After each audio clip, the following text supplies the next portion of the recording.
کھلی اسلام کی آنکھیں ہوا سارا جہاں روشن، کھلی اسلام کی آنکھیں ہوا سارا جہاں روشن، عرب کے چاند صدقے کیا ہی کہنا تیری طلعت کا، عرب کے چاند صدقے کیا ہی کہنا تیری طلعت کا۔ الحمدللہ رب العالمین والصلاة والسلام علی سید الانبیاء والمرسلین، اما بعد فاعوذ باللہ من الشیطان الرجیم، بسم اللہ الرحمن الرحیم۔ الصلاة والسلام علیک یا رسول اللہ وعلی آلک واصحابک یا حبیب اللہ، الصلاة والسلام علیک یا نبی اللہ وعلی آلک واصحابک یا نور اللہ۔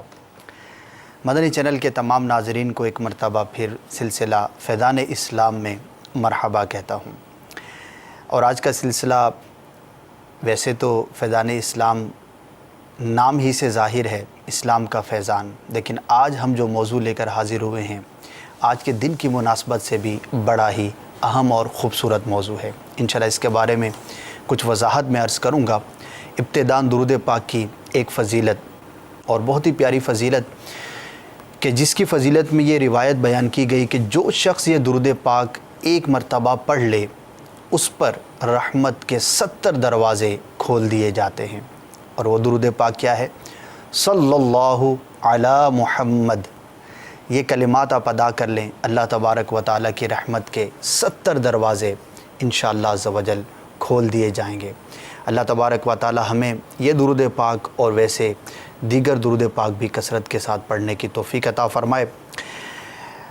اللہ تبارک و تعالیٰ نے بنی نوع انسان کے لیے ہدایت کا جو راستہ ہمیں ارشاد فرمایا، عطا فرمایا، اس میں جو سب سے بنیادی شے ہے وہ اللہ تبارک و تعالیٰ کے انبیاء کرام کا دنیا میں مبعوث ہونا ہے۔ ابتدا ہی سے انسان نے سرکشی بھی اختیار کی اور ان کی رہنمائی کے لیے انبیاء کرام دنیا میں تشریف لاتے رہے۔ سلسلہ آدم علی نبینا وعلیہ الصلاۃ والسلام سے شروع ہوتا ہے، اور کم و بیش 1,24,000 انبیاء رسول اس دنیا میں تشریف لائے۔ کوئی کسی خاص خطے کے لیے ہوتا، کوئی کسی خاص طبقے کے لیے ہوتا، ہر نبی کی اپنی الگ شان ہے۔ یہ انبیاء کرام تشریف لاتے رہے، انسانوں کو راہ ہدایت دکھاتے رہے، جو کلمہ پڑھتے ایمان لاتے مسلمان ہو جاتے، اللہ تبارک و تعالیٰ کی توحید پر ایمان لاتے، جو انکار کرتے وہ غیر مسلم ہو جاتے، کافر ہو جاتے۔ بالآخر یہ سلسلہ ہمارے پیارے آقا مکی مدنی مصطفیٰ شب اسراء کے دولہا صلی اللہ تعالی علیہ وآلہ وسلم پر ختم ہو گیا۔ اللہ تبارک و تعالیٰ نے ہمارے پیارے آقا صلی اللہ تعالی علیہ وآلہ وسلم کو آخری نبی بنا کر بھیجا، اور ہمارا یہ ایمان ہے، یہ عقیدہ ہے کہ اب قیامت تک کے لیے کسی نبی نے نہیں آنا۔ جہاں سرکار صلی اللہ تعالی علیہ وآلہ وسلم کے دیگر اوصاف ہیں، انہی میں سے ایک بہت ہی پیارا وصف ہے کہ آپ صلی اللہ تعالی علیہ وسلم خاتم النبیین ہیں، کہ اب آپ صلی اللہ تعالی علیہ وسلم کے بعد کسی نبی نے نہیں آنا۔ ہم آخری امت ہیں، سرکار صلی اللہ تعالی علیہ وسلم آخری نبی ہیں۔ بڑا ہی اہم عقیدہ ہے، اور جو اس عقیدے کا انکار کرے وہ مسلمان نہیں رہ سکتا۔ آج کا دن عقیدہ ختم نبوت جیسا کہ ہمارا موضوع ہے، اس اعتبار سے ایک بہت ہی اہمیت کا دن بھی ہے۔ وہ یہ کہ بہت سارے لوگوں نے مختلف اوقات کے اندر، تاریخ کے اندر انبیاء کا انکار کیا، کسی نے کسی شکل میں، کسی نے کسی شکل میں۔ بعض لوگ مرتد ہو گئے اسلام کے کسی ایسے بنیادی عقیدے کا انکار کرنے کی وجہ سے۔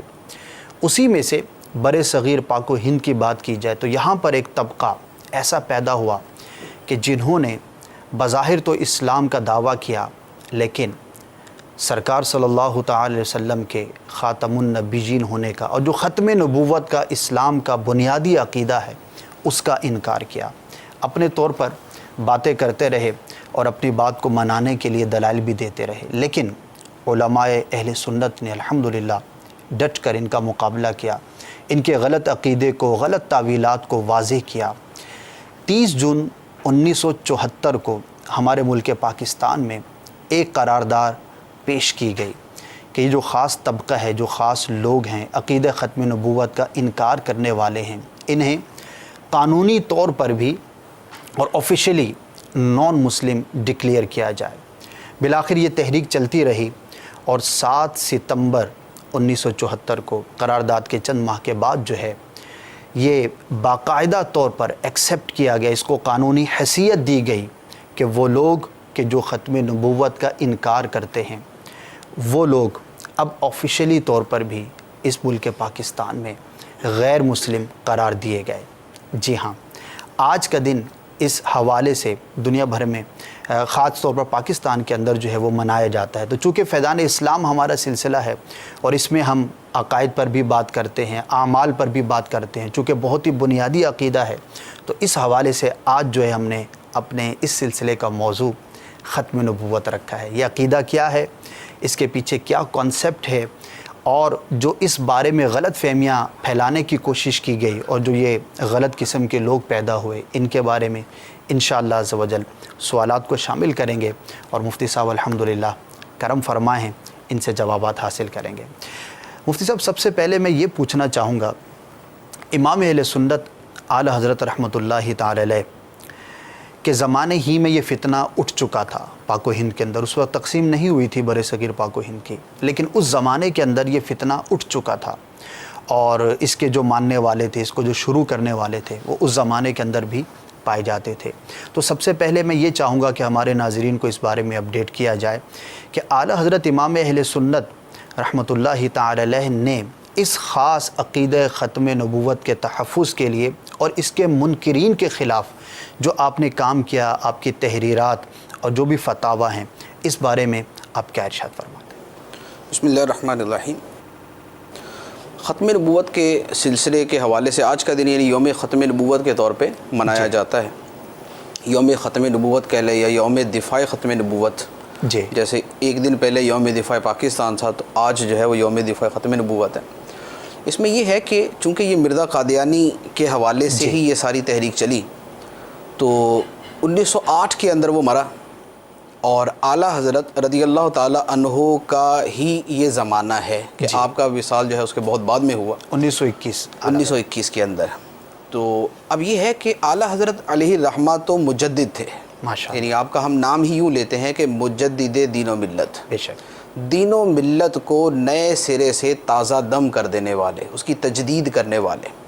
اور مجدد کی جو تشریف آوری ہے، یعنی اللہ تعالیٰ جو کسی کو مجدد بناتا ہے، وہ مجدد بننا ہوتا ہی اس لیے ہے کہ دین کے اندر اگر دین کے معاملے میں اگر کوئی فتنہ کھڑا ہوا اور دین کے خلاف کوئی فتنہ کھڑا کیا گیا ہے یا دینی تعلیمات دبتی جا رہی ہیں، تو اس وقت دین کی تعلیمات کو نئے سرے سے زندہ کیا جائے اور فتنوں کا مقابلہ کیا جائے۔ صحیح۔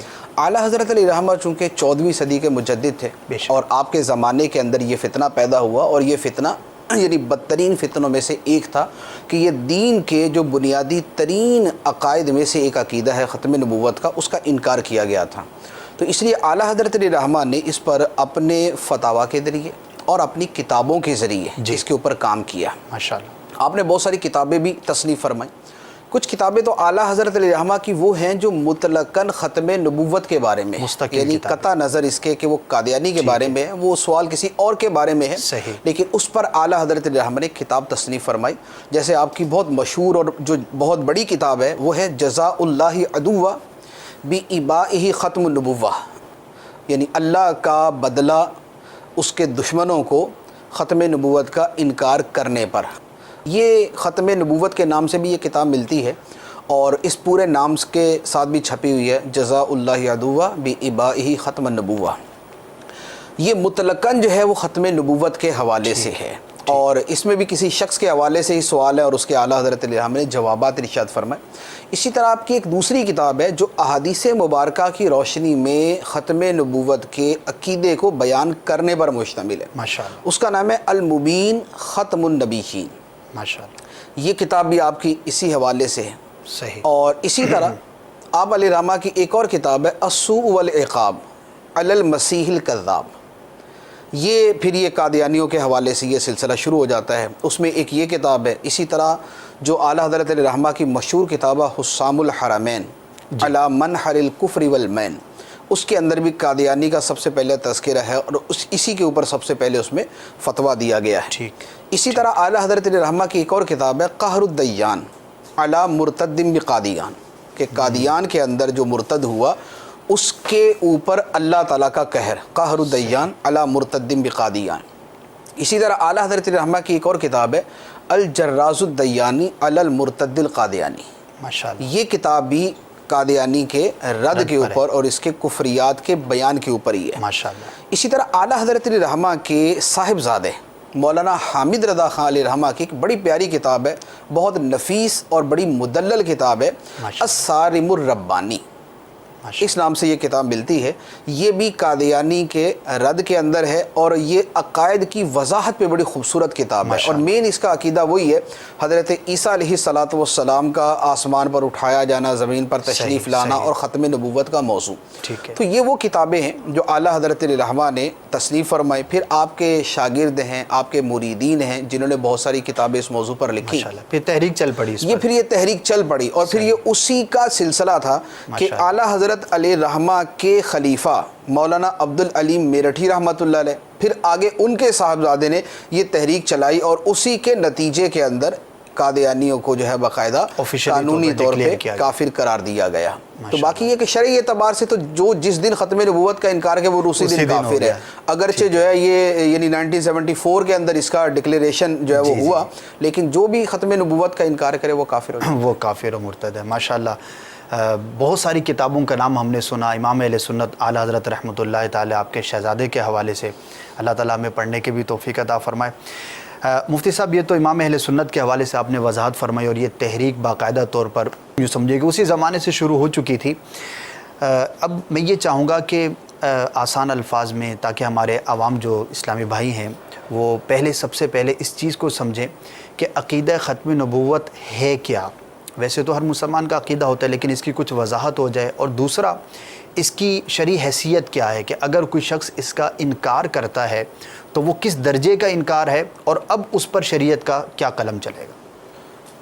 عقیدہ ختم نبوت ہے کیا اور جو اس کا انکار کرے اس کا کیا حکم ہے اور یہ عقیدہ کس لیول کا ہے. جی اس سے پہلے ایک چھوٹی سی بات اور میں عرض کر دوں. اعلیٰ حضرت علیہ رحمہ نے جیسے قادیانی کے خلاف آپ نے ایک کام کیا اور بہت اعلیٰ پیمانے پر کام کیا، اعلیٰ حضرت علیہ رحمہ کے زمانے میں ہی پیر محل علی شاہ صاحب رحمۃ اللہ علیہ کی ذات مبارکہ بھی وہ ہیں کہ جنہوں نے اس پر بے پناہ کام کیا، یعنی جنہوں نے اپنی زندگی کا ہدف باقاعدہ اسی فتنے کے استیصال یعنی جڑ سے اکھیڑ دینے کو اپنی زندگی کا مقصد بنا لیا. اور اس پر آپ نے کتابیں بھی تصنیف فرمائی، آپ نے مناظرے بھی کیے، آپ نے تقریریں بھی کی، دورے بھی کیے، بہت بڑا حلقہ احباب تھا، ایک بہت بڑا یعنی حلقہ احباب تھا اور آپ کے کام کا جو حلقہ ہے وہ بہت بڑا ہے. تو آپ کی خدمات بھی اس حوالے سے بہت زیادہ، لہذا اس دن کے حوالے سے ان کا یاد کرنا بھی جو ہے نا ایک اہمیت رکھتا ہے.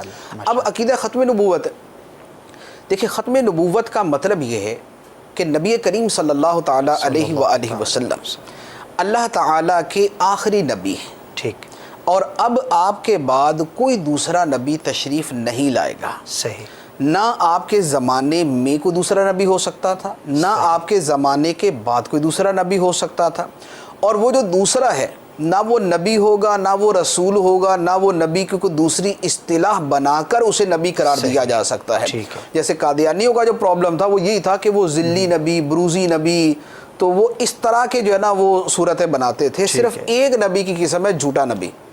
صحیح. وہ آپ کے بعد ہے کہ وہ سرکار علیہ السلام نے خود فرمایا کہ میرے بعد بہت سارے جھوٹے نبی ہوں گے، کذاب ہوں گے، دجال ہوں گے. تو اس اعتبار سے تو لڑی چلتی جا رہی ہے، لیکن سچی نبوت جو اللہ تعالیٰ اپنے منتخب اور چنے ہوئے بندوں کو عطا فرماتا ہے وہ سرکار دو عالم صلی اللہ علیہ وآلہ وسلم کے بعد کسی کو بھی عطا نہیں کی جائے گی، نہ کی گئی ہے. اور یہ عقیدہ اس مرتبے کا ہے کہ یہ اتنا ہی قطعی، یقینی اور ضروری عقیدہ ہے، اس کا ماننا اتنا ہی ضروری ہے جتنا اللہ تعالیٰ کو ایک ماننا ضروری.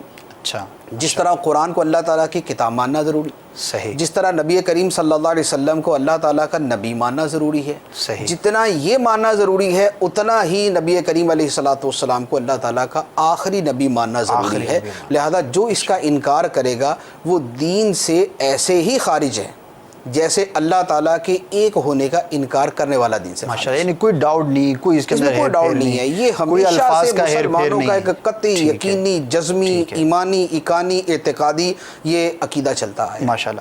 لیکن مفتی صاحب یہ بھی تو ہمارے عقائد کے اندر بیان کیا گیا ہے کہ قرب قیامت میں حضرت عیسیٰ علیہ نبینا علیہ الصلوۃ والسلام نے بھی تشریف لانا ہے، تو وہ کیا حیثیت ہوگی؟ وہ تو اللہ تعالیٰ کے نبی تھے، تو ان کی جو آمد ہوگی تو وہ کس اعتبار سے ہوگی؟ دیکھیں، ختم نبوت کا مطلب ہے نبی کریم صلی اللہ علیہ وآلہ وسلم کے بعد جی کسی شخص کو نئے سرے سے نبوت نہیں دی جائے گی۔ ٹھیک ہے، کسی شخص کو نئے سرے سے نبوت نہیں دی جائے گی۔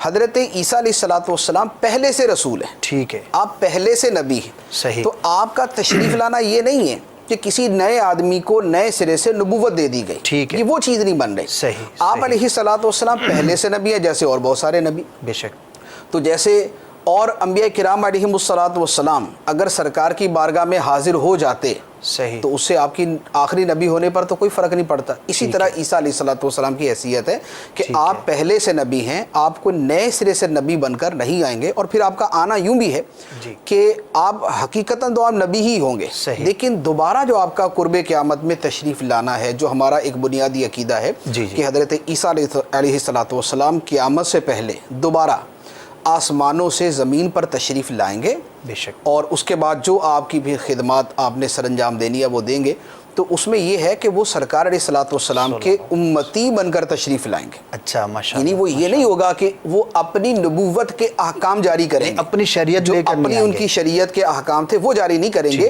بلکہ جیسے ہمارے دین کے اندر 5 نمازیں، ہمارے دین کے اندر جو ہے وہ رمضان کے روزے ہیں، ہمارے دین کے اندر جیسے حج ہے، زکوٰۃ کی ایک پرسنٹیج ہے، اور دیگر جو احکام ہیں انہی احکام کو عام کرنے اور ان کی ترویج و اشاعت کے لیے حضرت عیسیٰ علیہ الصلوۃ والسلام تشریف لائیں گے۔ تو آپ کی تشریف آوری اس وقت بحیثیت امتی کے ہوگی، صحیح، نبی آپ یقیناً ہوں گے اس وقت بھی، لیکن وہ نبی یوں نہیں ہے کہ سرکار علیہ السلام کے بعد کو ان کو نئی نبوت عطا کی، وہ پہلے سے نبی ہیں، ان کا تشریف لانا جو ہے وہ ختم نبوت کے اندر کسی قسم کی کوئی حائل ہونے کی صورت نہیں۔ ماشاءاللہ، آپ نے وضاحت فرما دی، ورنہ بعض لوگ جو ہے وہ اس سے بھی کنفیوز ہوتے ہیں، تو بہتوں کو سیکھنے کا موقع ملا ہوگا۔ مفتی صاحب، میں چاہوں گا کہ کچھ قرآن مجید فرقان حمید کی آیات سے پیارے آقا صلی اللہ تعالی علیہ وسلم کی احادیث کی روشنی میں اس عقیدے کی جو ہے وہ اگر وضاحت بیان ہو جائے کہ قرآن مجید میں بھی کیا اس عقیدے کا تذکرہ ہے اور کن الفاظ کے ساتھ ہے، اور احادیث میں بھی۔ یہ عقیدہ ختم نبوت اتنا عظیم عقیدہ ہے کہ قرآن پاک کی آیات سے بھی، نبی کریم صلی اللہ علیہ وآلہ وسلم کی احادیث مبارکہ سے بھی، اور پوری امت کے اتفاق سے یہ عقیدہ ثابت ہے، جیسے اجماع امت کہا جاتا ہے، پوری امت کے اتفاق سے یہ عقیدہ ثابت ہے۔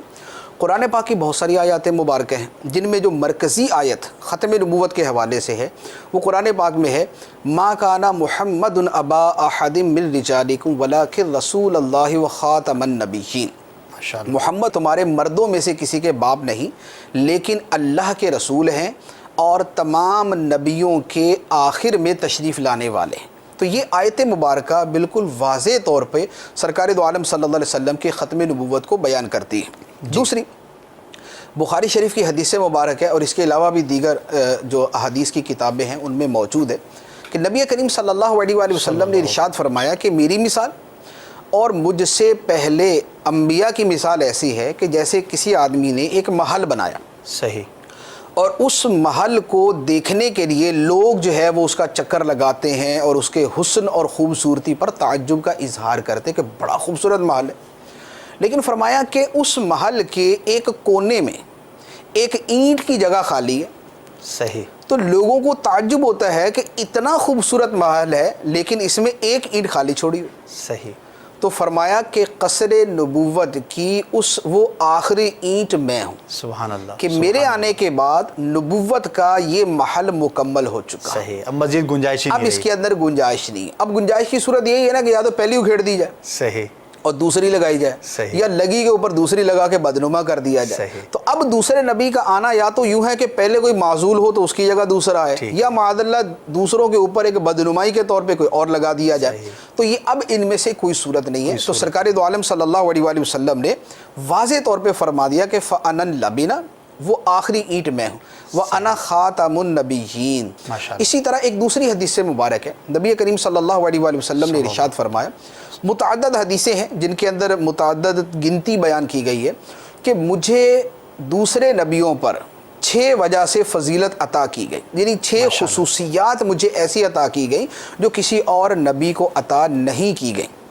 وہ اس میں مختلف بیان کرنے کے آخر میں سرکار صلی اللہ علیہ وآلہ وسلم نے ارشاد فرمایا، وَخُتِمَ بِيَ النَّبِيُّونَ، اور میرے اوپر نبیوں کے سلسلے کو ختم کر دیا گیا۔ وَخُتِمَ بِيَ النَّبِيُّونَ، اور میرے اوپر نبیوں کے سلسلے کو ختم کر دیا گیا۔ یہ سرکار دو عالم صلی اللہ علیہ وسلم کی واضح حدیث مبارک جو ختم نبوت کو بیان کرتی ہے۔ اسی طرح ایک اور حدیث مبارک ہے، نبی کریم صلی اللہ تعالیٰ علیہ وآلہ وسلم نے ارشاد فرمایا کہ قیامت کے دن جب سارے لوگ، یعنی جب ساری مخلوق جمع ہے، اس وقت بھی عالم یہ ہوگا کہ یہ عقیدہ قیامت میں بھی بیان کیا جائے گا۔ وہ کس طرح؟ وہ جو حدیث مبارک ہے بخاری شریف کی ایک کافی طویل حدیث ہے کہ جس میں لوگ پہلے حضرت آدم علیہ السلام کے پاس جائیں گے، نوح علیہ السلام کے پاس، ابراہیم، موسیٰ، عیسیٰ علیہ السلام کے پاس کہ ہمارے لیے ہماری سفارش کرے، شفاعت کے باب میں یہ بیان کیا جاتا ہے، شفاعت کے باب کیا جاتا ہے۔ تو اب اس میں جب حضرت عیسیٰ علیہ السلام تمام مخلوق کو نبی کریم صلی اللہ علیہ وآلہ وسلم کی طرف ریفر کریں گے کہ تم ادھر جاؤ، وہاں آ کر جو لوگ نبی کریم علیہ السلام کو مخاطب کر کے کہیں گے، اس کے الفاظ کیا ہیں؟ اس کے الفاظ ہیں فَيَأْتُونَ مُحَمَّدًا، وہ محمد صلی اللہ علیہ وسلم کی بارگاہ میں حاضر ہوں گے، فَيَقُولُونَ یا محمد، وہ کہیں گے اے محمد صلی اللہ علیہ وسلم، انت رسول اللہ و خاتم الانبیاء، سبحان اللہ، آپ اللہ کے رسول ہیں اور تمام نبیوں کے آخر میں تشریف لانے والے ہیں۔ یہ عرض کرنے کے بعد، یعنی ختم نبوت کے اس عقیدے کے اعلان و اظہار کے بعد وہ کہیں گے اشفع الی ربک، اللہ کی بارگاہ میں ہمارے لیے سفارش کر دیجیے۔ تو سرکار دو عالم صلی اللہ علیہ وآلہ وسلم کی جو ختم نبوت کا بیان ہے، یہ قیامت کے دن پوری مخلوقات کے مجمع کے اندر، محشر کے میدان کے اندر بھی ہوگا۔ اچھا، پھر اسی طرح بہت ساری احادیث ہیں، یعنی جن کو مختلف سندوں کے ساتھ اور مختلف الفاظ سے دیکھیں تو ان کی تعداد جو ہے وہ درجن کے اندر یا درجن سے بھی زیادہ بنتی ہے۔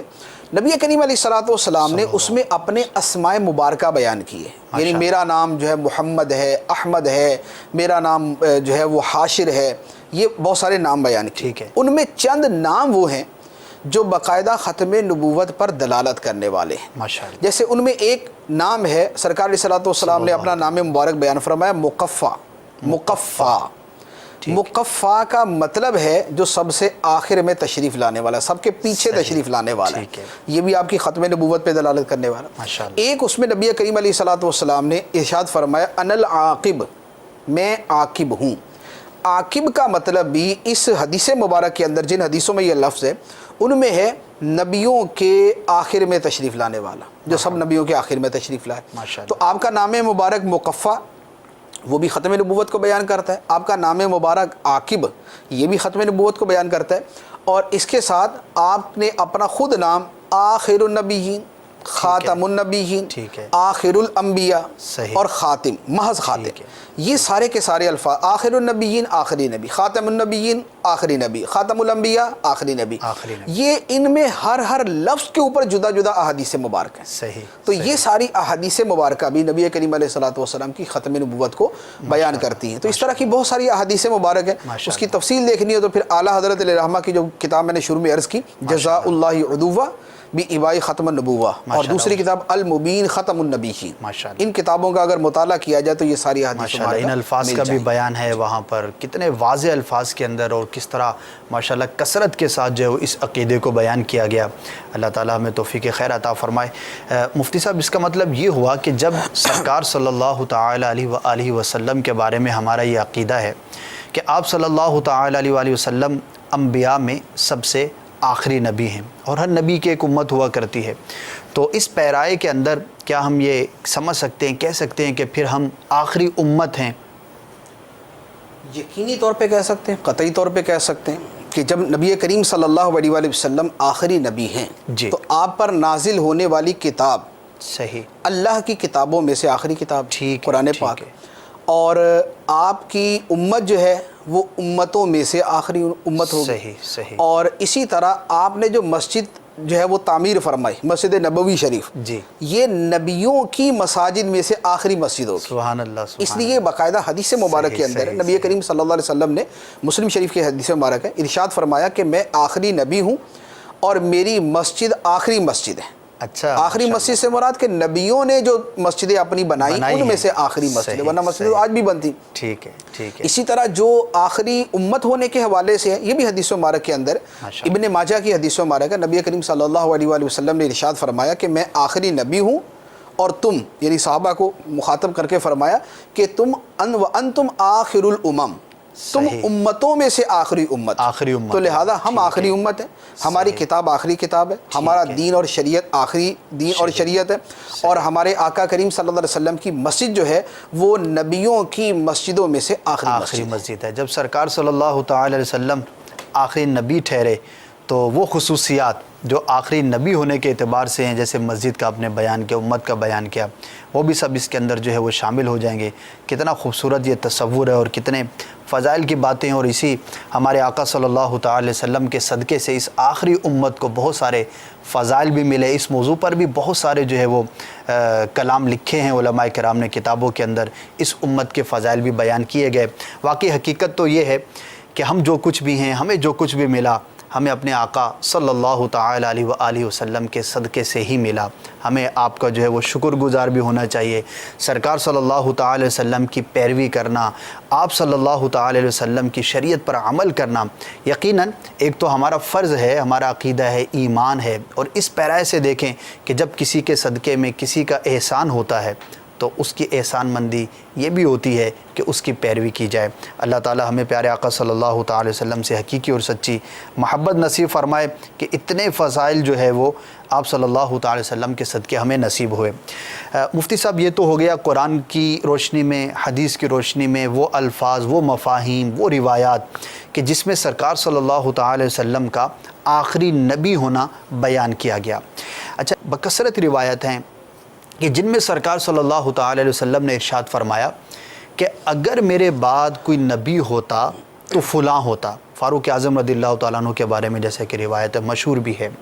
تو اب جو یہ روایت ہے اور اس مفہوم کی جو روایتیں ہیں تو اس کا کیا معنی اور مفہوم ہے؟ اگر کسی نبی نے آنا ہی نہیں اور واقعی نہیں آنا، سرکار صلی اللہ تعالی وسلم آخری نبی ہیں، تو پھر ان روایات سے ہم کیا سمجھیں اور اس کا کیا مطلب ہے؟ دیکھیں، یہ روایات جو ہے یہ ختم نبوت کو بیان کرنے کے لیے ہی ہیں۔ دو طرح ہوتی ہے نا چیزیں، دو طرح کی بات کہی جا سکتی ہے۔ جی، ایک یہ ہے کہ میرے بعد فلاں نبی ہوگا، ٹھیک ہے، یہ خبر ہے۔ ٹھیک ہے، تو خبر جو ہے اس کے اعتبار سے تو یہ ہوتا کہ پھر بعد میں کوئی نبی ہوتا، جیسے حضرت عیسیٰ علیہ السلام نے قرآن پاک کے اندر آیت مبارک ہے کہ عیسیٰ علیہ السلام نے اپنی قوم سے ارشاد فرمایا کہ میں تمہارے پاس آیا ہوں، ٹھیک ہے، مبشرم برسول یاتی من بعدی صحیح، اسمہ احمد، ٹھیک ہے، فرمایا کہ میں خوشخبری دینے والا ہوں اس نبی کی جو میرے بعد آئے گا، ٹھیک ہے، اس رسول کی جو میرے بعد آئے گا جس کا نام احمد ہوگا۔ بے شک، تو اب یہ ہے خبر۔ ٹھیک ہے، نبی کریم صلی اللہ علیہ وآلہ وسلم نے جو ارشاد فرمایا وہ بیسیکلی تین طرح کی وہ احادیث ہیں۔ جی، اس میں یہ نہیں فرمایا کہ میرے بعد فلاں فلاں نبی ہوگا، یہ فرمایا کہ اگر میرے بعد نبی کسی نے ہونا ہوتا تو فلاں ہوتا۔ تو اسی میں انکار ہے، اس میں انکار ہے، یعنی یہ انداز ہی انکار والا۔ اس کو ذرا منطقی انداز میں بیان کریں تو وہ تھوڑا سا مشکل ہو جائے گا، لیکن عام ہمارا مفہوم یہی ہے کہ بھئی اگر اس نے آنا ہوتا تو ابھی تک آ چکا ہوتا۔ ٹھیک ہے، تو یہ اسی انداز کے اندر ہے کہ اگر میرے بعد کوئی نبی ہوتا تو فلاں ہوتا۔ اب اس میں ایک روایت جو ہے وہ یہ تو نہیں ہے کہ میرے بعد اگر نبی ہوتا تو فلاں ہوتا، لیکن اس میں بھی اس کے مفہوم کو بیان کیا گیا، جیسے بخاری، مسلم، ترمذی، نسائی، ٹھیک ہے، ان چاروں کتابوں میں حدیث مبارک ہے۔ نبی کریم صلی اللہ علیہ وآلہ وسلم ایک غزوے پر تشریف لے گئے، ماشاءاللہ، تو اپنے پیچھے مدینہ منورہ کے جو حاکم کے طور پہ حضرت علی رضی اللہ تعالیٰ عنہ کو مقرر کیا۔ ٹھیک ہے، حضرت علی رضی اللہ تعالیٰ عنہ تھوڑا سا دل گرفتہ ہوئے کہ سرکار صلی اللہ علیہ وسلم تشریف لے جا رہے اور میں پیچھے اکیلا ہوں اور مجھے چھوڑ کر جا رہے ہیں۔ صحیح، تو سرکار دو عالم صلی اللہ علیہ وآلہ وسلم نے ان کی تسلی کے لیے ارشاد فرمایا کہ انت منی بمنزلتی ہارون من موسیٰ، اے علی تم میرے ساتھ تمہارا ایسا ہی تعلق ہے جیسے ہارون علیہ السلام کا موسیٰ علیہ السلام کے ساتھ۔ سبحان اللہ سبحان اللہ۔ کہ موسیٰ علیہ السلام جب کوہ طور پر تشریف لے گئے صحیح، تو پیچھے حضرت ہارون علیہ السلام کو چھوڑ گئے تھے، ٹھیک ہے، تو فرمایا کہ جیسے موسیٰ علیہ السلام ہارون علیہ السلام کو چھوڑ گئے تھے میں بھی تمہیں ایسے ہی چھوڑ کے جا رہا ہوں۔ صحیح۔ اب یہاں یہ شبہ ہو سکتا تھا کہ ہارون علیہ السلام کو حضرت موسیٰ علیہ السلام چھوڑ کر گئے اپنے پیچھے، جی، تو ہارون علیہ السلام تو نبی تھے۔ صحیح۔ تو سرکار علیہ السلام نے اس معمولی سے شبے کا جو حالانکہ وہاں پیدا ہوتا ہی نہیں ہے، وہ بعد والوں کے ذہن میں پیدا ہو سکتا تھا کہ بعد والے بھی غلط قسم کے عقیدت مند جو ہے وہ اس طرح کا ایک غلط فہمی پیدا کر لے۔ سرکار علیہ السلام نے اس کے باوجود فرمایا کہ انت منی بمنزلتی ہارون من موسیٰ، تم میرے لیے ایسے ہی ہو جیسے موسیٰ علیہ السلام کے لیے ہارون علیہ السلام، مگر یہ کہ میرے بعد کوئی نبی نہیں ہے، الا انہ لا نبی بعد۔ وضاحت کر دی، وضاحت کر دی پوری تاکہ ان جملوں سے ہی کوئی شائبہ بھی نہ ہو، کوئی شائبہ بھی نہ ہو اور کوئی بد باطن آدمی اسی کی وجہ سے غلط فہمی کا شکار نہ ہو جائے۔ بے شک۔ تو یہ سرکار علیہ السلام نے حضرت علی رضی اللہ تعالیٰ عنہ کو ارشاد فرمایا۔ اب وہ دوسری روایت جو آپ کہہ رہے ہیں وہ ترمذی کی اور مسند احمد کی حدیث ہے۔ نبی کریم صلی اللہ علیہ وآلہ وسلم نے ارشاد فرمایا کہ لو کان بعدی نبی لکان عمر بن الخطاب، اگر میرے بعد کوئی نبی ہوتا تو عمر بن خطاب ہوتے۔ سبحان اللہ۔ چونکہ میرے بعد کوئی نبی نہیں ہے، اب یہ اس کا اگلا جو مفہوم بنتا ہے، ٹھیک ہے ٹھیک ہے، چونکہ میرے بعد کوئی نبی نہیں ہے لہٰذا چونکہ میرے بعد کوئی نبی نہیں ہے لہٰذا عمر بن خطاب نبی نہیں۔ تو یہ حدیث مبارک جو ہے یہ اسی کی وضاحت کے لیے کہ سرکار علیہ السلام کے بعد کوئی نبی نہیں۔ تیسری حدیث مبارک جو ہے وہ حضرت عبداللہ ابن ابی اوفا رضی اللہ تعالیٰ عنہ کا فرمان ہے، آپ سے کسی نے پوچھا کہ کیا آپ نے نبی کریم صلی اللہ علیہ وآلہ وسلم کے شہزادے حضرت ابراہیم رضی اللہ تعالیٰ عنہ کو دیکھا؟ تو آپ نے ارشاد فرمایا کہ ہاں دیکھا ہے، لیکن وہ بچپن میں ہی فوت ہو گئے تھے۔ صحیح۔ کیونکہ اگر وہ زندہ رہتے تو نبی ہوتے، اگر وہ زندہ رہتے تو ابراہیم رضی اللہ تعالیٰ اگر زندہ رہتے تو نبی ہوتے، لیکن چونکہ سرکار صلی اللہ علیہ وسلم کے بعد کوئی نبی نہیں ہے لہذا حضرت ابراہیم رضی اللہ تعالیٰ عنہ کا پہلے ہی وصال ہو گیا۔ تو یہ احادیث مبارک ہیں۔ ایک حدیث مبارک اسی سے ملتی جلتی حضرت سیدنا ابوبکر صدیق رضی اللہ تعالیٰ عنہ کے بارے میں بھی ہے کہ ان کے بارے میں بھی تصریح فرما دیا گیا کہ نبی نہیں ہے۔ صحیح۔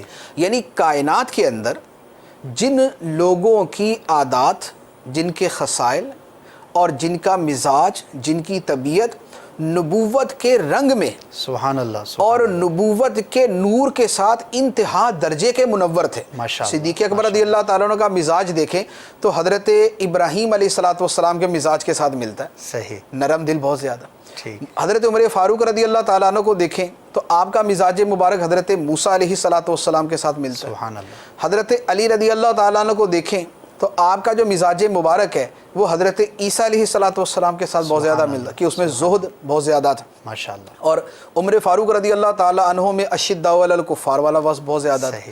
صدیق اکبر رضی اللہ تعالیٰ عنہ میں رحم دلی اور محبت اور شفقت اور نرمی بہت زیادہ تھی۔ تو جن کے اندر نبوت کی شعائیں یعنی نبوت کے فیض کی شعائیں انتہا درجے کی چمک رہی تھی، ان کو سرکار صلی اللہ علیہ وآلہ وسلم نے ایک ایک کر کے بیان کر دیا کہ نبی نہیں۔ تو جب اتنی عظیم ہستیاں جو ہے ان کے بارے میں یہ صراحت فرما دی گئی تو اس سے ایک یہ بات بھی سمجھانا مقصود تھا کہ کوئی دوسرا شخص سرکار علیہ السلام کے بعد نبی نہیں بن سکتا۔ سبحان اللہ، ماشاءاللہ، کتنی پیاری وضاحت ہے، اور لگتا ہے کہ دونوں ہی انداز پر شروع ہی سے وضاحتیں بیان کر دی گئی۔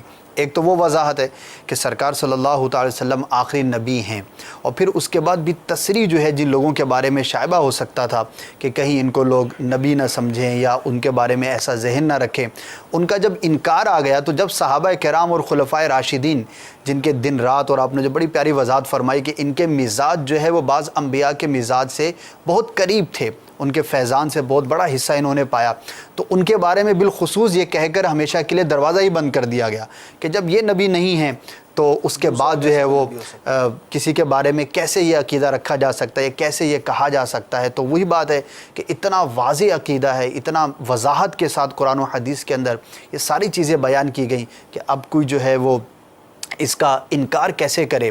انشاءاللہ یہ بھی سوال ہے، آگے میں انشاءاللہ آپ سے عرض کروں گا، لیکن مفتی صاحب اس سے پہلے یہ پوچھنا چاہوں گا کہ ایک اور ذہن میں سوال پیدا ہوتا ہے کہ دیکھیں انبیاء کرام کے دنیا میں تشریف آوری کا ایک بنیادی مقصد، بہت سارے مقاصد تھے، لیکن جو سب سے ایک نمایاں کہیں، واضح کہیں، وہ یہ ہوتا تھا کہ انبیاء کرام تشریف لاتے اور لوگوں کو راہ ہدایت دکھاتے، ان کی اصلاح فرماتے، توحید کی طرف، اللہ تبارک و تعالیٰ کی بارگاہ کی طرف بلاتے، اور جو اصلاح امت کا جو سلسلہ ہوتا تھا یہ انبیاء کرام کیا کرتے تھے۔ اب ایک نبی جب تشریف لے جاتے تو دوسرے تشریف لے آتے، ایک وقت کے اندر ایک سے زائد انبیاء کرام بھی دنیا پر تشریف لائے اور موجود رہے۔ اب جب ہم یہ بات کہہ رہے ہیں کہ سرکار صلی اللہ تعالی علیہ وسلم پر سلسلہ نبوت ختم ہو گیا، تو اب وہ جو لوگوں کی اصلاح کا جو ایک سلسلہ ہے تو اس کے بارے میں پھر آپ کیا ارشاد فرمائیں گے کہ کیا اب اس کو کما حقہ پورا کرنا پاسبل رہا، اور اگر نہیں ہے تو وہ کیسے ہے؟ دیکھیں یہ جو ہے کہ پہلے انبیاء کرام علیہم الصلاۃ والسلام تشریف لاتے تھے جی، اور ان کے وصال کے بعد پھر دوسرے نبی تشریف لے آتے تھے جی، وہ امت کا سلسلہ چلاتے تھے۔ یہ اس کی اصل تو اس کا دار و مدار اللہ تعالیٰ کی مشیت پر ہے، جب تک اللہ تعالیٰ نے چاہا اس نے نبیوں کا سلسلہ جاری رکھا، اور جب اس نے چاہا اس سلسلے کو ختم فرما دیا اور کسی دوسرے طریقے سے اس کو چلایا۔ لیکن جو ظاہری اعتبار سے حکمتیں ہمارے سامنے آتی ہیں، نبوت کا سلسلہ بند ہونے کا جو ایک ریزن ہمارے سامنے آتا ہے وہ یہ ہے کہ نبی کریم صلی اللہ علیہ وسلم کی اپنی حدیث مبارک ہے، ارشاد فرمایا کہ یہ حدیث بخاری میں ہے، مسلم میں ہے اور ابن ماجہ میں ہے، مسند احمد کے اندر ہے۔ سرکار صلی اللہ علیہ وسلم نے فرمایا کہ بنی اسرائیل کا جو سلسلہ تھا جی وہ ان کے نبی چلایا کرتے تھے، ٹھیک ہے، یعنی ان کے امور کی دیکھ بھال ان کے نبی کیا کرتے تھے۔ جب کوئی نبی تشریف لے جاتا تو اس کے بعد دوسرا نبی آ جاتا، ٹھیک ہے، لیکن فرمایا کہ میرے بعد کوئی نبی نہیں ہوگا، صحیح، بلکہ خلفاء ہوں گے، نائبین ہوں گے اور بہت بڑی تعداد میں ہوں گے۔ ماشاءاللہ، مراد یہ کہ اس امت کا جو سلسلہ امور دینیہ ہے، جو دین کے کام ہیں ان کو چلانے کے لیے اب نبی نہیں ہوگا بلکہ خلفاء ہوں گے، ماشاءاللہ، اور جو اللہ تعالیٰ نے دوسرا انتظام فرمایا وہ ہوگا۔ صحیح۔ اب اس کو آپ تھوڑا سا ڈیٹیل کے ساتھ دیکھیں، جی، پچھلی امتوں میں کیا تھا؟ جی، ایک نبی جب دنیا سے تشریف لے جاتا اس کے بعد یا تو اس کی کتاب جو ہے وہ مٹ جاتی، اس کے اندر تحریفیں کر دی جاتی، تبدیلیاں کر دی جاتی، تو اگلا نبی اس لیے تشریف لاتا تھا کہ اللہ تعالیٰ کی اصل تعلیمات دوبارہ لوگوں تک پہنچائے، جو بنیاد ہے اللہ کی کتاب وہ لوگوں تک دوبارہ پہنچا دیں۔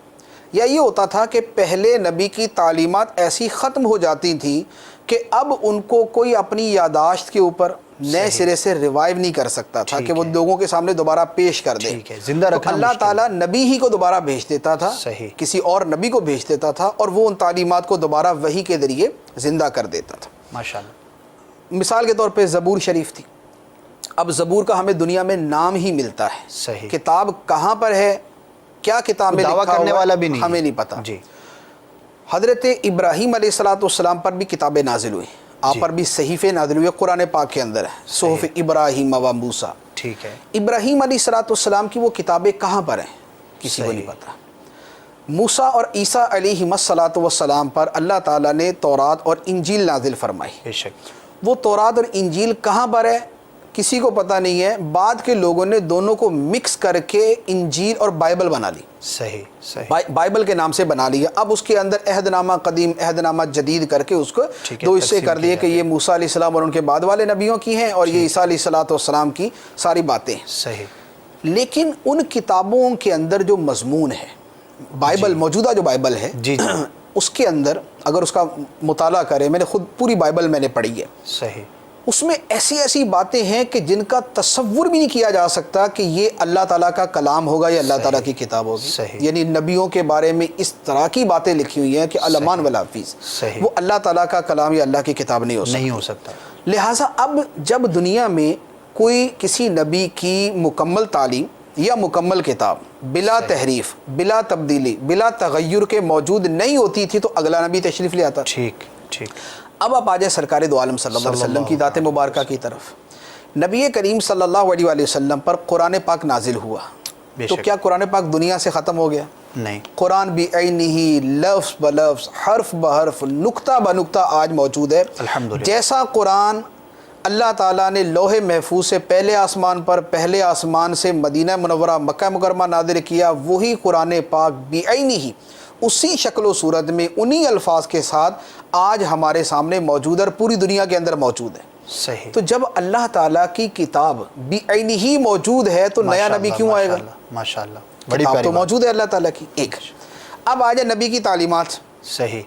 نبی کریم صلی اللہ علیہ وآلہ وسلم کی ذات مبارکہ کی جو تعلیمات ہیں، جی، خواہ آپ کے افعال مبارکہ سنن مبارکہ یا آپ کے اقوال مبارکہ، آپ کی گفتگو، آپ کی باتیں، صحیح، صحابہ کرام نے وہ بھی جمع کر لی، بے شک، صحابہ سے تابعین نے جمع کی، تابعین سے تبع تابعین نے جمع کی، انہوں نے کتابوں کے اندر سمو دیا۔ اب بخاری ہے، مسلم ہے، ترمذی ہے، نسائی ہے، ابن ماجہ، ابو داؤد، موطا امام مالک ہے، مسند احمد ہے، مصنف ابن ابی شیبہ ہے۔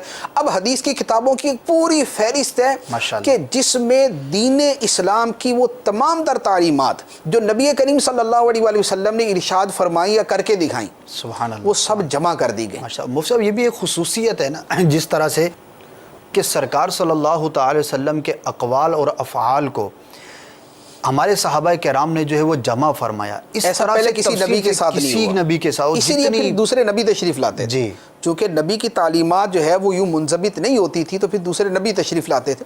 اب جب قرآن بھی پورے کا پورا موجود، نبی کریم صلی اللہ علیہ وسلم کی تعلیمات مبارکہ بھی پوری کی پوری موجود، تو اب نیا نبی جو ہے وہ کیا کرنے آئے گا؟ صحیح۔ تو لہذا جو نبوت کے سلسلے کی ایک ظاہری حاجت ہے، وہ حاجت بھی اب دنیا کے اندر باقی نہیں رہی۔ پھر اس کے ساتھ اللہ تعالیٰ نے دین اسلام کے ساتھ ایک یعنی ہمارے دین کے ساتھ ایک بالکل خوبصورت معاملہ یہ فرمایا کہ ہمارے دین میں جب بھی کبھی لوگوں سے عمل کے اعتبار سے، علم کے اعتبار سے کوتاہیاں اور کمیاں پیدا ہونا شروع ہوتی ہیں تو اللہ تعالیٰ ایسے گروہ کو پیدا فرما دیتا ہے، سبحان اللہ، اللہ تعالیٰ ایسے لوگوں کو پیدا فرما دیتا ہے۔ اسلام پر حملے ہوتے ہیں تو اللہ تعالیٰ ایسے جماعتیں پیدا فرما دیتا ہے جو اسلام کا اسی طرح تحفظ کرتے ہیں جس طرح زمانہ صحابہ میں ہوا کرتا تھا۔ سبحان اللہ، سبحان مثال کے طور پہ دین کی تعلیمات اور عمل ماند پڑتا گیا تو حضرت عمر بن عبدالعزیز رضی اللہ تعالیٰ عنہ آ گئے، سبحان اللہ، حدیث کے اوپر کچھ کلام شروع ہوا تو حضرت امام شافعی رضی اللہ تعالیٰ عنہ آ گئے، سبحان اللہ، فلاسفہ نے، منطقیوں، فلسفیوں نے اسلام پر حملے کیے تو امام رازی رحمۃ اللہ علیہ تشریف لے آئے، بے شک، جعلی صوفیوں نے دین کا حلیہ بگاڑنا شروع کیا یا منطقی فلسفیوں نے دین پر اعتراضات شروع کیے تو امام غزالی رحمۃ اللہ علیہ تشریف لے۔ سبحان اللہ۔ تو یوں اللہ تعالیٰ نے ہر صدی کے اوپر یہ انتظام رکھ دیا، تجدید جو کا حدیث کام مبارک ہوتا کے ہے۔ اندر بیان کیا گیا کہ ان اللہ یبعث علی رأس کل مئات سنۃ من یجدد لها دینہا، ابو داؤد شریف کی حدیث ہے کہ اللہ تعالیٰ ہر صدی کے شروع پر ایسے شخص کو پیدا فرما دے گا جو دین کی تجدید کرے گا، دین کو نئے سرے سے پیش کرے گا۔ اب وہ مجدد کا آنا ہی اس لیے ہوتا ہے کہ دین کی تعلیمات میں اگر لوگوں کو خلل اندازی کر رہے ہیں، صحیح، دین کی تعلیمات کو بگاڑنے کی کوشش کر رہے ہیں تو نئے سے نئے علماء پیدا ہو جاتے ہیں، نئے سے نئے فقہا پیدا ہو جاتے ہیں، محدثین پیدا ہو جاتے ہیں۔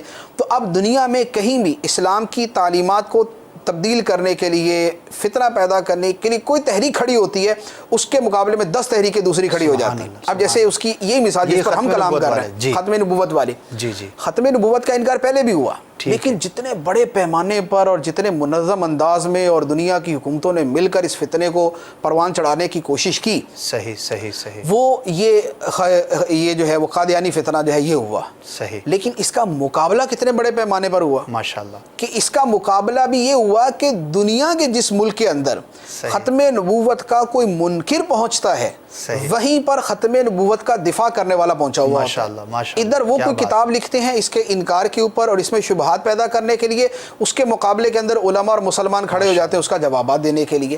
تو گویا اس دین کا اللہ تعالیٰ نے نظام ہی یہ رکھ دیا کہ اب اس دین کی تجدید، اس کا احیاء جو ہے وہ اسی کے علماء کے ہاتھوں، اسی کے فقہا کے ہاتھوں، اسی کے صوفیاء کے ہاتھوں جو ہے وہ کیا جاتا ہے۔ تو لہٰذا اب جو نبیوں کے تشریف لانے کا مقصد تھا وہ اللہ تعالیٰ نے سرکار دو عالم صلی اللہ علیہ وسلم کے نائبین کے ذریعے جو ہے وہ پورا کر دیا۔ سبحان اللہ، کیا بات ہے مفتی صاحب، بڑا ہی لطف آیا۔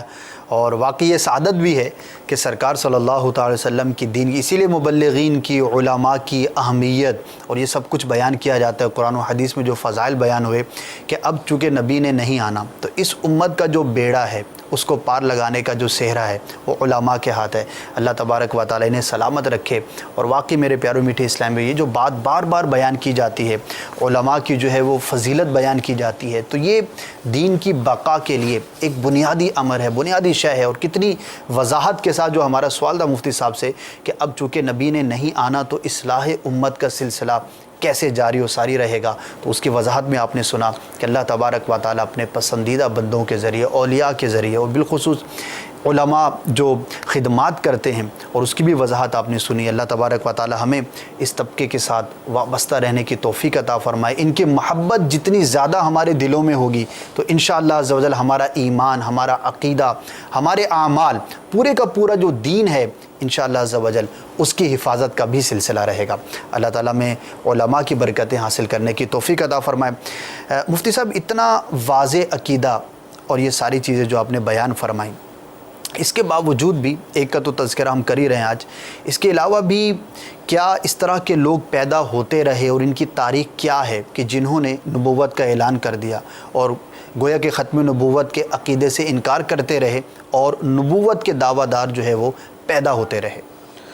دیکھیں، نبوت کے جھوٹے دعوے دار پیدا ہونے تھے، تبھی تو سرکار صلی اللہ علیہ وسلم نے اس قدر وضاحت، صراحت، تفصیل کے ساتھ اس عقیدے کو بیان فرمایا ماشاءاللہ۔ اور بلکہ آپ علیہ السلام نے پہلے ہی یہ خبر بھی ارشاد فرما دی تھی کہ میرے بعد ایسے لوگ آئیں گے جو نبوت کا دعویٰ کریں گے۔ ماشاءاللہ۔ چنانچہ ایک حدیث مبارک ہے، بخاری میں بھی ہے، مسلم میں بھی ہے، ترمذی میں بھی ہے، ابو داؤد میں بھی ہے، ابن ماجہ کے اندر بھی، یعنی صحیح ستہ میں، نسائی شریف کے علاوہ بقیہ 5 کتابوں میں ہے۔ پھر اس کے علاوہ جو حدیث کی کتابیں ان میں 20 کتابیں ہوں گی۔ صحیح۔ نبی کریم صلی اللہ علیہ وآلہ وسلم نے ارشاد فرمایا، حضرت ثوبان رضی اللہ تعالیٰ عنہ سے روایت ہے، ارشاد فرمایا کہ انہو سیکون فی امتی 30 کذابون، یہ الفاظ بخاری کے۔ صحیح۔ فرمایا کہ قریب ہے کہ میری امت میں، یعنی میری امت کہلانے والوں میں سے، صحیح، 30 ایسے جھوٹے لوگ ہوں گے، کذابون، بہت زیادہ جھوٹے، 30 ایسے جھوٹے آدمی ہوں گے، کلہم یزعم انہ نبی، اچھا، کہ وہ سارے کے سارے یہ گمان کریں گے کہ وہ اللہ کے نبی ہیں۔ ہاں، صحیح، وَأَنَا خَاتَمُ النَّبِيِّينَ لا نبی آبادی، سبحان اللہ۔ لیکن یہ یاد رکھنا کہ تمام نبیوں کے آخر کے اندر میں آ چکا ہوں، میں آنے والا ہوں، میرے بعد کوئی نبی نہیں۔ یہ سرکار صلی اللہ علیہ وسلم نے ارشاد فرما دیا۔ اب اتنی بڑی خبر آپ نے ارشاد فرمائی ہوئی تھی تو آپ نے فرما دیا کہ 30 ایسے جھوٹے لوگ ہوں گے جو سرکار صلی اللہ علیہ وسلم کے بعد نبوت کا دعویٰ کریں گے۔ بعض روایتوں میں کچھ الفاظ کم زیادہ بھی ہیں اس سے، لیکن یہ ایک بنیادی روایت جو میں نے حدیث صحیح میں نے عرض کر دی۔ اس لیے سرکار صلی اللہ علیہ وسلم کے زمانے میں ہی، یعنی آپ کے زمانے میں بھی ایک شخص نے نبوت کا دعویٰ کیا تھا، مسیلمہ کذاب۔ مسیلمہ کذاب نام کا جو یہ نبوت کا دعوے دار تھا، اس نے باقاعدہ سرکار علیہ الصلوۃ والسلام کے زمانے میں نبوت کا دعویٰ کیا تھا اور آپ کو باقاعدہ خط بھی لکھا تھا کہ آپ میری نبوت کو تسلیم کریں۔ اچھا، تو اس کو کذاب پھر سرکار علیہ الصلوۃ والسلام نے ہی قرار دیا تھا۔ تو یہ مسیلمہ کذاب تھا۔ سرکار صلی اللہ علیہ وسلم کے وصال مبارک کے بعد بھی پھر اس نے بہت بڑا فتنہ پھیلایا۔ صحیح۔ اور اس کے ساتھ ایک دوسرا شخص تھا، اس نے دوسری جگہ نبوت کا دعویٰ کیا تھا، اس کا نام تھا طلیحہ، اس نے نبوت کا دعویٰ کیا۔ پھر اس کے ساتھ ایک عورت تھی سجا نام کی، ملکہ سجا اسے کہا جاتا، اس عورت نے بھی نبیہ ہونے کا دعویٰ کیا تھا۔ پھر ان کے خلاف سیدنا صدیق اکبر رضی اللہ تعالیٰ عنہ نے جہاد فرمایا تھا، یعنی مسیلمہ کذاب سے مقابلے کے لیے حضرت خالد بن ولید رضی اللہ تعالیٰ عنہ کو بھیجا۔ تو آپ کے لشکر میں وہ جو وحشی نام کے صحابی تھے جنہوں نے حضرت حمزہ رضی اللہ تعالیٰ عنہ کو شہید کیا تھا، تو انہوں نے پھر اس مسیلمہ کذاب کو قتل کیا تھا۔ صحیح۔ تو یہ تقریباً 150 سال کا بڑھا آدمی تھا اور یہ اس عمر کے اندر بھی اپنی حرکتوں سے باز نہیں آیا، تو یہ پھر مارا گیا۔ یہ تو یہ تھا، یہ سجا ملکہ تھی۔ طلیحہ نام کا ایک آدمی تھا، اور اس کے علاوہ بھی تاریخ کے اندر مختار ثقفی نام کا ایک آدمی گزرا ہے، اس نے نبوت کا دعویٰ کیا۔ اسی طرح متنبی نام کا شاعر، اس نے نبوت کا دعویٰ کیا۔ تو یوں جو ہے یہ سلسلہ چلتا آیا۔ درمیانے زمانے کے اندر بھی بہت سارے لوگوں کے تذکرہ ملتا ہے، یعنی کئیوں کا میں نے پڑھا ہے، اور بڑی عجیب و غریب قسم کی ان کی وہ وارداتیں کیا ہوئے مفتی صاحب؟ اتنا بڑا دعویٰ کر دینا، اللہ تبارک و تعالیٰ کے اتنے بڑے حکم کا انکار کر دینا، تو جن لوگوں نے نبوت کا جھوٹا دعویٰ کیا ان کے بارے میں زیادہ تر جو انجام ہوا ہے وہ یہی ہوا ہے کہ جو اسلامی حکومتیں تھیں جی وہ ان کے خلاف جہاد کرتی تھی اور ان کو نیست و نابود کر دیتی. صحیح. بہت ساروں کا تو یہ انجام ہوا جیسے مسلمہ کذاب کا. صحیح. کچھ لوگ وہ تھے کہ جو اسلامی حکومت میں رہتے ہوئے دعویٰ کرتے تھے. صحیح. تو جو اسلامی خلفاء تھے پھر انہوں نے ان کو قتل کروا دیا مرتد کی جو سزا ہے اس کے مطابق. ٹھیک ہے. اور کچھ لوگوں نے توبہ بھی کر لی کہ وہ توبہ کر کے بھی جو ہے انہوں نے توبہ کر لی, یعنی ان کو سمجھ آ گیا کہ کیا الٹی سیدھے کام کر رہے ہیں, انہوں نے توبہ کر لی. اور کچھ لوگ وہ تھے کہ جنہوں نے اس طرح فتنہ چلاتے رہے اور پھر بالآخر مرا گئے. صحیح. جیسے یہ قادیانی کا ہے. پھر ان میں بہت سارے وہ ہیں کہ جن کا اب نام و نشان بھی دنیا کے اندر نہیں ہے, کہ نبوت کا دعویٰ کیا لیکن ان کا نام و نشان بھی دنیا میں نہیں ہے. کچھ وہ ہیں کہ جن کے ماننے والے ابھی چل رہے ہیں, جیسے ہم جس فتنے کا تذکرہ کر رہے ہیں. تو لہذا کچھ قتل کیے گئے, کچھ مارے گئے, کچھ مر گئے, کچھ نے توبہ کر لی. تو یہ اسی طرح ان کا سلسلہ ہے. تو دنیا کا انجام ہے, آخرت میں نہ جانے کیا ہوگا. مفتی صاحب کافی گفتگو ہو گئی, بڑی طویل گفتگو ہوئی اور اتنی وضاحت کے ساتھ آپ نے بیان کیا, اور ابتدا میں آپ نے بیان فرمایا کہ یہ عقیدہ اتنا واضح ہے کہ جیسا کہ اللہ تبارک و تعالیٰ ایک ہے اور اس کے اندر کوئی دو رائے نہیں. احادیث مبارکہ میں بڑے واضح الفاظ ہیں, امت کا بھی اس پر اتفاق ہے. ساری چیزیں عقلی طور پر جو میں نے سوال کیا کہ اصلاح امت کا سلسلہ کیسے ہوگا, اس کا بھی آپ نے بڑا خوبصورت جواب ارشاد فرمایا. تو جب یہ عقیدہ اتنا واضح ہے اور اتنا کلیئر ہے تو کیا یہ امیزنگ نہیں ہے کہ اس کا لوگوں نے انکار کر دیا اور اس کے باوجود بھی نبوت کا دعویٰ کر دیا؟ تو یہ عقل کیسے تسلیم کرے, اور اس کے بارے میں آپ کیا فرمائیں گے کہ کیا آخر وجہ تھی کہ لوگوں نے پھر بھی نبوت کا دعویٰ کر دیا؟ دیکھیں, انکار کرنے والوں کا تو یہ ہے کہ اللہ تعالیٰ کا ہی انکار کرنے والے دنیا میں وجود ہی کا انکار, ٹھیک ہے نا, جو خدا کو مانتے نہیں, وجود ہی نہیں مانتے. وہ بھی ہے جو ایک خدا نہیں مانتے, بہت سارے مانتے. تو اب ہماری عقلوں کے اعتبار سے تو یہ بھی ایسا تعجب انگیز ہے. دیکھیں ان کی عقل میں یہ بات آ جاتی. صحیح.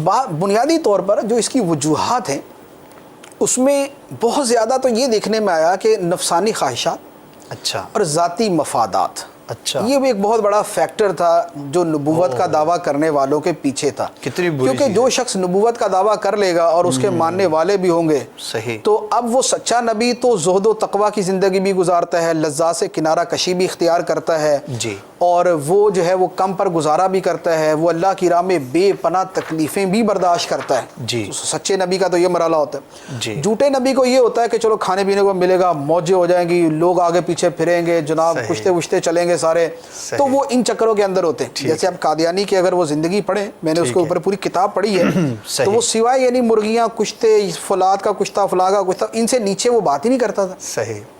تو بہت زیادہ تو ذاتی مفادات اس کے اندر پیچھے انوالو. مسلمہ کذاب حکومت کا متمنی تھا, وہ حکومت چاہتا تھا, لہذا وہ اس کی وجہ سے وہ لگ گیا. ایک تو یہ وجہ ہوتی. دوسری وجہ بعض اوقات یہ ہوتا ہے کہ اسلام دشمن لوگ جی فتنے اٹھانے کے لیے اور اسلام کو ضرر پہنچانے کے لیے لوگوں کو کھڑا کرتے ہیں. جیسے یہ جو ہے یہ فتنہ جو ہے قادیانی فتنہ, اس کے پیچھے بھی وہ سارا سیٹ اپ تھا, پوری اس کی کتابیں چھاپنے میں, پھیلانے میں, پیسے ویسے دینے کے اندر, تو یہ سارا سلسلہ چل رہا تھا. تو اسلام دشمن طاقتیں جو ہیں وہ بھی اسلام کے خلاف اس طرح کے کسی بھی ایسے شخص کو استعمال کرتی. اچھا, بعض اوقات ایسا ہوتا ہے کہ بعض لوگوں کو ذاتی صلاحیتیں دھوکہ دے دیتی ہیں, وہ شیطان کے شکنجے میں آ جاتے ہیں. صحیح. جیسے ایک شاعر تھا بہت بڑا, اب شعر بہت ہی اعلیٰ قسم کے کہتا تھا, تو اس نے کہا جب میں اتنے اعلیٰ قسم کے شعر کہہ رہا ہوں تو اس میں اور قرآن میں کیا فرق ہے؟ اچھا, یعنی اس کو غلط فہمی ہو گئی. تو اب جب جس کے پاس قرآن ہے وہ نبی ہے, تو میرے پاس میرے شعر ہے تو میں بھی نبی ہوں, اس نے اس کے اوپر دعویٰ کر دیا, زبان پر دھوکہ. تو یوں بعض صلاحیتوں کی بنا پر دھوکہ کھا جانا بھی پایا جاتا ہے. صحیح.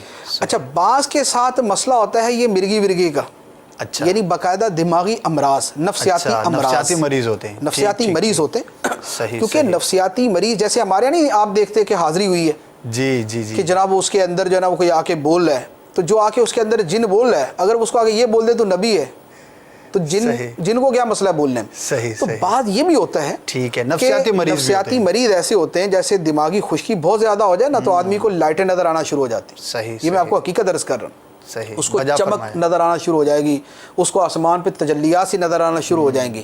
اب شیطان ذرا تھوڑا ان سے اور وسیع کر دیتا ہے, تو اب جب شیطان ایسے کرشمے دکھاتا ہے, صحیح صحیح, تو وہ آدمی جو ہے وہ شیطان کے ان وساوس کی وجہ سے اور اپنے ذہنی مرض کی وجہ سے یہ سمجھ لیتا ہے کہ میں کچھ ہوں. صحیح ہوتا مریض ہے لیکن وہ سمجھ بیٹھتا کہ میں نبی ہوں. تو یہ ایک بہت بڑا یہ واقعتاً مسئلہ ہوتا ہے کہ نفسیاتی امراض جو ہے وہ اس کے اندر بہت زیادہ عمل دخل رکھتے ہیں. اور بہت سارے لوگوں کو شیطان جو گمراہ کرتا ہے، جیسے غوث پاک رضی اللہ تعالیٰ عنہ کو شیطان نے کوشش کی کہ آپ کے سامنے جناب نور ہی نور پھیل گیا، ہر طرف چمک دمک بارش نور اتر رہا ہے، ہر طرف نورانیت ہے، روحانیت ہے، اور کہا کہ اے عبد القادر میں تیرا رب ہوں اور میں نے تیرے اوپر ساری نمازیں معاف کر دی، سارے احکام اٹھا دیے، تیرے لیے گناہ نہیں ہے، نیکی نہیں ہے، جا موج کر. صحیح تو غوث پاک رضی اللہ تعالیٰ عنہ نے لاحول شریف پڑھی، اعوذ باللہ پڑھی، تو شیطان دفع ہو گیا. صحیح. اور وجہ یہ بیان فرمائی کہ جب اللہ کے آخری نبی صلی اللہ علیہ وسلم سے نمازیں معاف نہ ہوئیں اور آپ بھی اللہ تعالیٰ کے احکام کے پابند ہیں تو میری کیا حیثیت ہے کہ مجھ سے سارے احکام اٹھ جائیں. تو اب جیسے شیطان نے وہ کرشمے دکھائے، ایسے ہی کرشمے جو ہے وہ اس طرح کے لوگوں کو دکھا دیتا ہے. تو کچھ ذہنی مرض اس میں شامل ہوا، کچھ شیطانی کرشمے شامل ہوئے، نتیجہ یہ ہوا کہ سنبھال نہیں پائے اور سدھر نہیں پائے تو نبوت کا دعویٰ کر بیٹھے. تو یہ وجوہات بھی ہوتی ہیں. 3-4 فیکٹر آپ نے بیان کیے، اللہ تعالیٰ محفوظ فرمائے. اور جس پر اللہ تبارک و تعالیٰ کا کرم ہوتا ہے، جیسے غوث پاک رحمۃ اللہ تعالیٰ کا آپ نے واقعہ بیان کیا، وہی اللہ تبارک و تعالیٰ کی رحمت سے محفوظ رہنے میں کامیاب ہوتے. واقعہ نفسیاتی مریض کا فیکٹر تو بڑا شاندار آپ نے بیان فرمایا. واقعی ایسا ہوتا ہے، کسی کا ایک لطیفہ مجھے یاد آیا. نوجوان لڑکا تھا 15-17 سال کا، رات کو اٹھا، سو رہے تھے کمرے میں، باپ بھی ساتھ سو رہا تھا. باپ کو اٹھایا، کہنے لگا اٹھ میرے ساتھ لڑ، اگر تیرے اندر تپڑ ہے تو میری رگوں میں میری ماں کا خون دوڑ رہا ہے. تو نفسیاتی مریض ایسے بھی ہوتے ہیں اور اس طرح کے دعوے بھی کر لیتے ہیں، اور اسی سے جب ترقی کرتے ہیں تو یہاں تک بھی پہنچ جاتے ہیں. آخر میں اتنا ضرور عرض کروں گا کہ اللہ تبارک و تعالیٰ کی بارگاہ میں ہمیں اپنے ایمان کی حفاظت کے لیے دعا بھی کرتے رہنا چاہیے، اور بالخصوص بروں کی صحبت سے ضرور بچیے. عقیدے کی خرابی کا ایک بڑا سبب بری صحبت بھی ہوتی ہے. ایسے لوگوں سے بچیے کہ جو اسلامی عقائد کے خلاف بات کرتے ہوں. ابتدا میں ہو سکتا ہے کہ آپ سمجھتے ہوں کہ میں بڑا مضبوط ہوں تو میں تو نہیں پھسل سکتا، میں تو ایسا نہیں ہو سکتا. لیکن یاد رکھیے، جس نے اپنے نفس پر اعتماد کیا اس نے بڑے دھوکے باز پر اعتماد کیا. اپنے آپ کو محفوظ رکھیے، صرف اور صرف علماء اہل سنت کا دامن تھامیے.